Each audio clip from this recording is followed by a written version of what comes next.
Salut tout le monde, c'est David Zara et je vais refaire une petite vidéo sur un sujet qui m'a été présenté, qui m'était proposé pardon, par une amie. On va l'appeler Paulette pour garder son anonymat, ce que le connaîtra. Paulette me dit comme ça, tiens moi j'aimerais bien que tu fasses une vidéo sur le pervers narcissique, comment ça fonctionne quand il débarque dans une famille. Comment ça marche tout ça, le pervers dans une famille. J'ai trouvé ça super intéressant, surtout que comme je l'ai vécu, je vais pouvoir m'exprimer sur le sujet. Le mieux, c'est qu'on parle de ce qu'on connaît. Alors, le pervers narcissique dans une famille, alors, on va prendre la famille française de base. C'est quoi une famille française de base? On va dire cousin, cousine, conjoint, oncle et tante. On va dire qu'il y a un mariage, ça fait à peu près 60 personnes d'un côté et 60 personnes de l'autre, 120, voilà. Vous savez, cette famille qui vont tous sourire sur une photo pour mieux après se cracher la gueule dans le dos. La famille française de base, quoi, celle que vous connaissez tous, quoi. Alors, ce qu'il va faire, c'est qu'il va scinder, un pervers dans une famille, il va scinder la famille en trois cercles. Trois cercles, alors c'est quoi les trois cercles? C'est une vidéo, je pense, qui va être courte parce que c'est d'une logique implacable et c'est tellement simple. Alors, de son côté à lui, on va dire que c'est un pervers homme. De son côté à lui, ce cercle-là, c'est-à-dire sa famille à lui, il va être dans la représentation, dans le charme, dans le masque de la normalité. Il va essayer de briller avec sa famille. Généralement, il ne commet pas d'erreur, il reste comme ça jusqu'à la fin de ses jours. Pourquoi? Parce que cette famille-là, en cas de problème, va pouvoir l'aider. L'aider, il le sait, l'aider à quoi? Il le sait, puisque de toute façon, il est là pour détruire sa proie. Donc quand les ennuis vont commencer à arriver, il va avoir toute une famille derrière lui pour prouver qu'il est quelqu'un de bien, dès que ça va commencer à capoter de l'autre côté, puisque c'est le but. Alors en face de ça, il va y avoir sa proie. Sa proie, elle se divise en deux autres cercles. Donc il y a cousins, cousines, ceux qu'on va croiser à Noël ou dans un mariage, la famille un petit peu éloignée.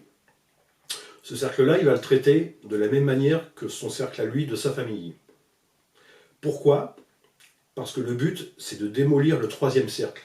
Le troisième cercle, c'est ce que j'appelle le premier cercle d'entourage de la proie. C'est là où il y a les parents, les enfants, frères, sœurs, les proches de la proie. Parce que les proches de la proie, je vous apprends rien, suivez mes vidéos dans l'ordre, il va falloir qu'il dégage. Puisque le but, c'est d'isoler sa proie. Étant donné qu'il va falloir qu'il dégage, à tout moment, sa proie peut lui dire mais là, je vois bien qu'il y a un problème, que ça se passe mal avec toi. Donc là, le truc, il est prévu d'avance. À ce moment-là, quand ça va arriver parce que ça va arriver, il va dire mais tu vois bien que tu es mal entouré, que ce sont des débiles. Puisque de mon côté, tout se passe bien, en fait, il n'y a que de ton côté à toi que ça va mal, quoi. C'est toujours de ton côté que sont les problèmes, jamais du mien. Ouvre les yeux. En plus de ça, il en remet une deuxième couche. C'est qui, comme le but du jeu, c'est d'éliminer le premier cercle de sa proie, là, il se raccroche aussi à sa famille. Il te voit tes cousins, tes cousines. Moi, je m'entends bien avec tout le monde, en fait. Avec qui ça va pas, toujours les mêmes. Ceux qui sont très proches de toi. Donc c'est bien eux qui ont un problème, pas moi. Voilà comment il va scinder la famille en trois cercles, et pourquoi, et comment ça marche. Alors il y a une petite subtilité dans le dernier cercle, les privilégiés là, qui sont juste autour de la proie qu'il faut qu'ils dégagent. Eux, ils vont aussi se scinder en deux cercles. Le premier cercle, celui qu'il faut qu'ils dégagent, va être divisé en deux. Pourquoi? Le but n'est pas forcément de tous les dégager. Bah non. Si là-dedans, il y a je vais être mauvais, mais si là-dedans, il y a un ou deux couillons qui va pouvoir lui servir, qui va pouvoir manipuler, pour retourner contre les autres, diviser pour mieux régner et foutre la merde, bah pourquoi qu'ils s'en sépareraient? C'est encore plus rigolo. Alors, le dernier cercle va être scindé en deux. Il va y avoir d'un côté ceux qui commencent à comprendre, représenter une menace qu'il va falloir dégager. Il va se servir des couillons qui ne comprennent rien pour l'aider à les dégager. Donc, c'est indémerdable, c'est pas mal foutu, et c'est logique. Voilà. Et en fait, c'est un petit peu... Je vais caricaturer le truc pour appuyer mes propos vachement appuyés. C'est un peu comme si tu sors fumer une clope, tu es de la famille du premier cercle, celui qu'il faut qu'il dégage. Tu sors fumer une clope, c'est une caricature, c'est un petit peu comme si pour faire vite, hein, c'est comme si le mec il sort, il n'y a pas de témoin, il te crache à la gueule pendant que tu fumes et il sourit.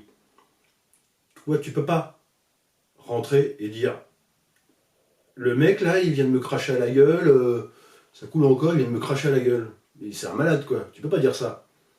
Parce que tous ceux qui sont à l'intérieur, ils vont dire mais comme ça, sans explication, de but en blanc, ce n'est pas cohérent, c'est forcément une invention. Donc tu es forcément un débile pour inventer un truc pareil. Donc si tu le dis, tu passes pour un débile, c'est ce qu'il veut.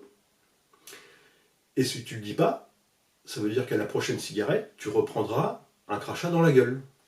Donc, ou tu le dis, et tu passes pour un débile devant tout le monde et gagne, ou tu le dis pas, et tu passes pour un débile devant toi-même parce que tu t'acceptes de te faire cracher à la gueule à chaque clope. Donc il gagne à chaque fois. Donc comme tu n'as plus le choix, et que tu es coincé, tôt ou tard, il faudra que tu partes. Parce que dans les deux cas, c'est inacceptable. Le temps va t'user et tu vas partir. Et une fois que tu es parti, ce qu'il veut, le gars, il n'aura plus qu'à enfoncer le clou. Il va dire, vous voyez, et il est parti. On ne sait pas pourquoi, mais bon, on avait un petit peu tous vu qu'il n'avait pas les valeurs de la famille, qu'il ne nous aimait pas, c'est quelqu'un de spécial. Et là, mine de rien, il vient de faire pervers l'envers. Il vient d'inverser les rôles. Vous devenez lui. Lui devient le mec intouchable génial. Toi, tu deviens le malade, qui aime personne, qui est parti sans dire pourquoi, qui ne veut pas s'en expliquer, qui aime personne. En plus, comme tu vas rester chez toi, il y a des chances qu'à la fin, ta femme reste avec toi. Il va pouvoir en rajouter une couche en disant, on voit bien qu'il veut isoler sa femme. Donc, il fait l'inversion complète. Alors, vous me direz, ouais, mais c'est un peu facile, il gagne à tous les coups, on ne peut rien faire. Il faut prendre la question autrement. Moi, je pense qu'il faut en parler. Pourquoi ? Parce que si les gens vous prennent pour un débile, moi, ça fait 30 ans que je suis, par exemple, dans la famille de ma femme. Si au bout de 30 ans, vous avez été souriant, courtois, sympa, et que la première fois de votre vie où vous parlez d'un truc un peu sérieux et autre chose que de la météo, tout le monde vous prend pour un débile, la question est, est-ce que je devrais continuer à aller fréquenter des gens qui me prennent pour un débile ? Est-ce que c'est ça que j'ai envie de faire de mes samedis soirs ? Aller chez des gens qui me prennent pour un con ? Sauf quand je parle que de la météo. Ben non, je ne crois pas que ce soit très intéressant. Je pense qu'on a une autre valeur. Je pense que notre vie est un peu plus sympa que ça. C'est à nous de se prendre en main et de créer une vie sympa. La famille, on n'est pas obligé de la subir. On peut choisir... moi, je choisis mes amis. D'ailleurs, c'est un peu comme ça que j'ai fait. Moi, je parle de ça un peu à tout le monde. Ceux qui m'accordent du crédit et qui m'écoutent et qui posent des questions, c'est parce que c'est forcément des gens bien. Et ceux qui me prennent pour un con, c'est très sans doute parce qu'ils me prennent pour un con, mais depuis toujours en fait. Parce qu'il ne faut pas oublier une chose, c'est que quand on vous invite quelque part, et ça c'est la meilleure façon de le vérifier, c'est de parler d'autre chose de la météo pour voir un petit peu les retombées. Quand on vous invite quelque part, il y a deux raisons de vous inviter. C'est un, on vous invite parce qu'on vous aime bien, ça serait normal, mais c'est pas souvent le cas. Ou on vous invite parce qu'on vous aime, ou on vous invite parce qu'on s'aime à travers vous. C'est-à-dire que on fait une petite réunion, un anniversaire, machin.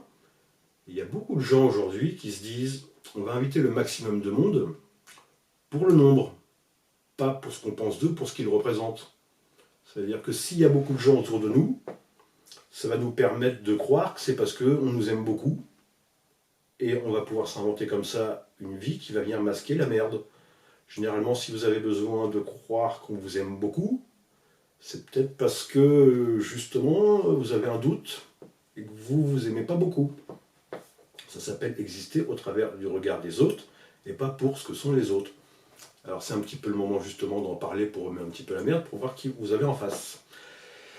Alors je vais arrêter là, je crois avoir été clair sur les 3 cercles. J'espère que ça répond un petit peu à la question. Et surtout, prenez soin de vous, parce que personne ne le fera.